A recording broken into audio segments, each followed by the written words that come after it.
In this session, we would like to talk to the investors and the commercial banks to see what they are doing and what they are able to do. So we have Ben Valk from Rabobank, one of the biggest agri and food investors banks in the world. Climate change is becoming more and more a risk aspect in banking. I think more and more your risk management systems are geared to climate change. But I think it also offers opportunities, right, for Rabobank to invest in climate adaptation. So what is Rabobank doing to work and become active in climate, or already doing in climate adaptation? Yeah. Thank you very much. Good afternoon, everyone. My name is Ben Valk, Rabobank. Climate has become one of maybe the leading thing in our strategy in food and agribusiness financing as Rabobank. And that ranges from really any structures we design for smallholder farmers up to what we do in our wholesale and international and trade finance portfolio. And all of those portfolios and across the globe need attention, and businesses have to change their business models. I think in terms of the question, how much of that is mitigation or adaptation or transformation is hard to say. And personally, I feel we should view those topics as connected. And it's not that we have a pie of 100 to divide over mitigation and adaptation. We should continue all our efforts on mitigation, but increase our focus on adaptation. We are very happy, and it's good, I think, here to focus on two initiatives we're doing in the space of smallholder food production in Africa. One is a collaboration under the name of Craft we have with SMEs and others in Kenya, Tanzania, and Uganda, where we try to enable the production of climate-smart foods. And I won't go into much detail there, but it's a privilege to work with SMV and other local partners in promoting these foods. An example I would want to go in a bit more detail is coming under the name of Acorn, and it's basically a product that we have designed to make carbon credits accessible for smallholder farmers in developing countries. And we've piloted this product also in Kenya, sold carbon reduction units for 20,000 farmers to international investors. So the good news is there is a market for climate finance products also for smallholder farmers. What you need is a clear idea of the intervention you make, and it has to be workable and economically viable for smallholder farmers. You need a measurement framework. And this is really a place where I would like to call also on the scientists among us. In the space of climate financing, we still need better measurement frameworks than we currently do. And this is one of the deciding factors where the financial institutions and investors can make that investment. Because otherwise the risk of being accused of greenwashing is just too big, honestly.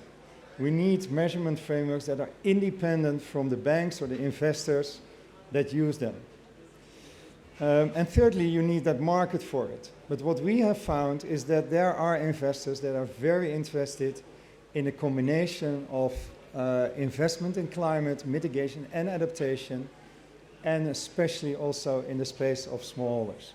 So very happy to speak to you. Thank you so much. Thanks a lot, Ben. So what I hear is that, yes, people are interested to invest, but they need to be sure that they know what they are investing in, right?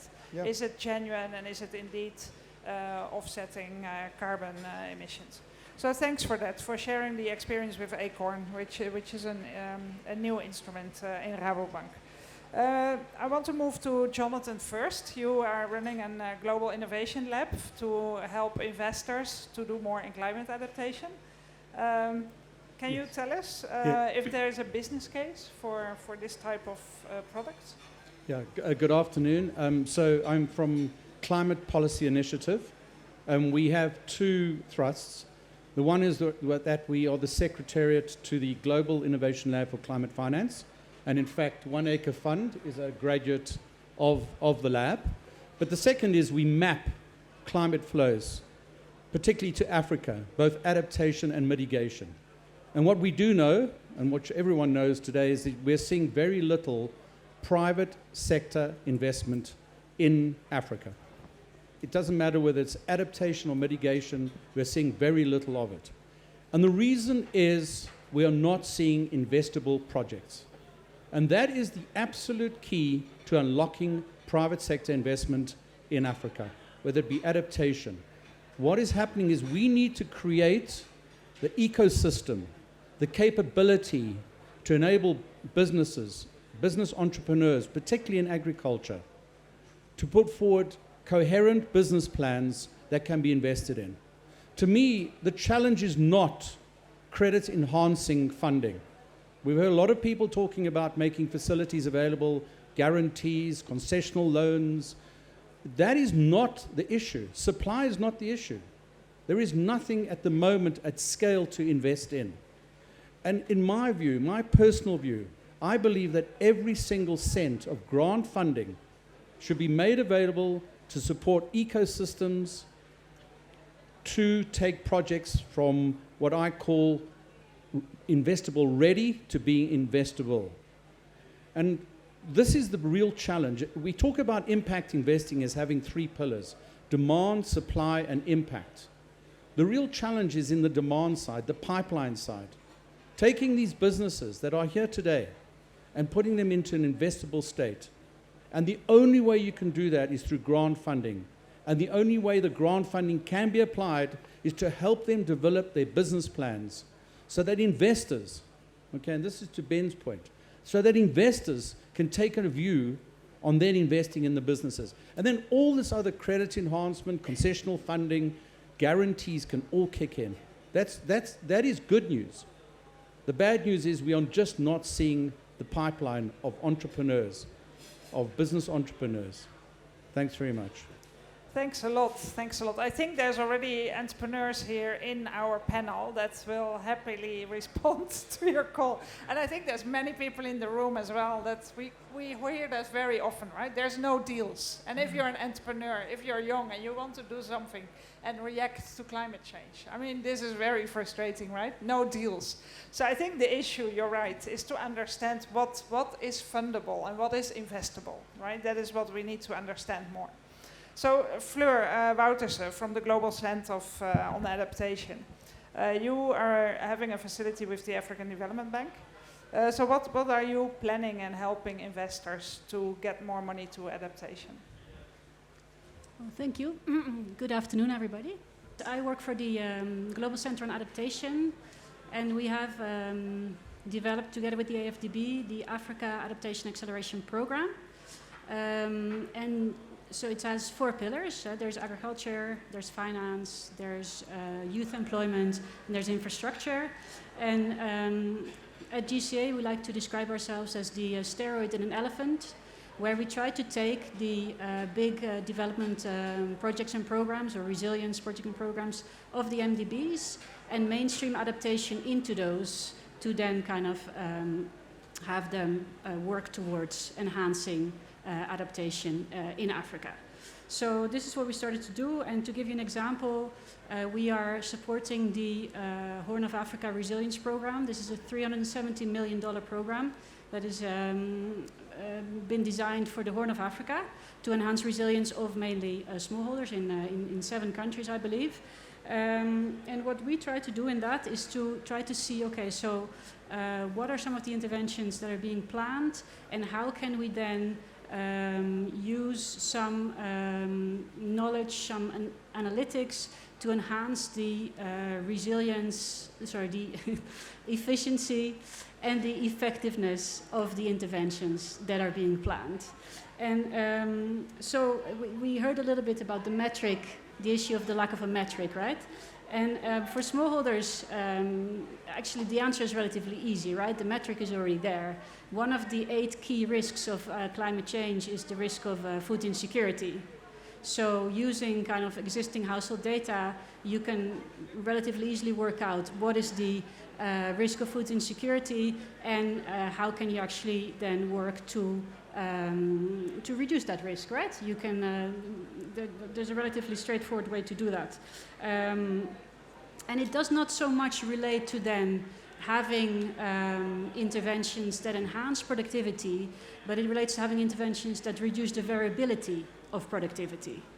And that's very different, right? So we talked a lot, for example, about drought-resistant seeds and the kind of business case for them, and they really only make sense to invest in if you are actually expecting a drought, right?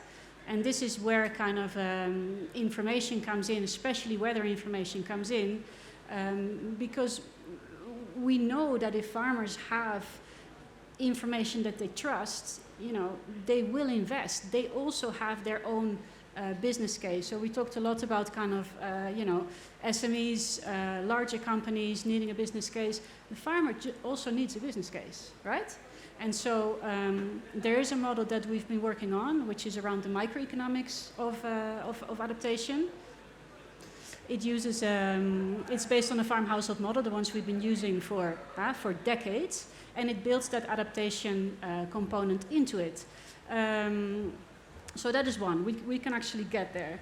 And then as a second point, and I know that I'm in good company here because I'm with the Rabobank Foundation, we haven't talked at all about the role of the collective, right? So mitigation is something that you can measure at a global scale and that you can kind of have metrics for the global scale, but adaptation is something that needs to take place locally, right? So where actually your climate impact hits is where you want to do the adaptation.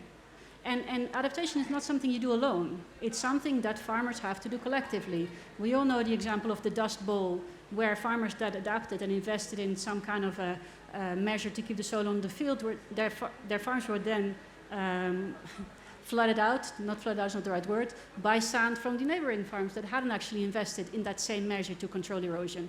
So, and that's maybe the final point that I would like to make. Let's think more about the cooperatives that are actually there, the FBOs, the institutions that exist already, to perhaps kind of work on that business case for farmers. Could they actually aggregate production? Could they provide some climate information services or the advisory services to help farmers kind of adjust their practices to be more adapted? Thank you.